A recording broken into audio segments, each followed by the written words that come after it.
with a historic ceasefire agreement. The ceasefire between Israel and Iran is being done and US has અમેરિકાની મધ્યસ્થીથી Iran Israel વચ્ચે ceasefire થઈ ગયું છે. આ સમયે અમારી સાથે ઇઝરાયેલી વિદેશ મંત્રાલયના પ્રવક્તા ઓરેન માર્મોસ્ટન છે. Thank you. મારો પ્રથમ સવાલ છે, શું તમને લાગે છે કે સીઝફાયર લાંબા સમય સુધી ટકશે?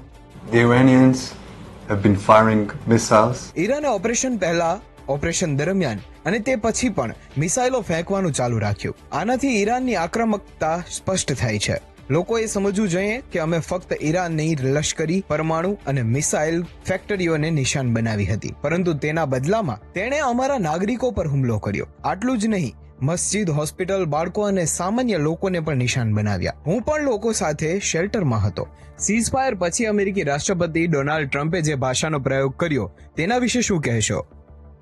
ઇઝરાયલ, મધ્ય પૂર્વ અને સમગ્ર વિશ્વએ અમેરિકાએ ઈરાનને પરમાણુ હથિયાર મેળવતા અટકાવીને સમગ્ર વિશ્વને બચાવવાનું કામ કર્યું છે. અમેરિકાએ આ કરીને સ્પષ્ટ કર્યું છે કે તે વિશ્વનું નેતૃત્વ કરે છે. તો સીઝફાયરની પ્રક્રિયામાં અમેરિકાની કેટલી ભૂમિકા હતી? સીઝફાયર સુધી અમે હાલના જોખમને દૂર કરી દીધું હતું. અમે ઈરાનને બેલિસ્ટિક મિસાઇલ બનાવતા અટકાવવા પણ ઈચ્છતા હતા.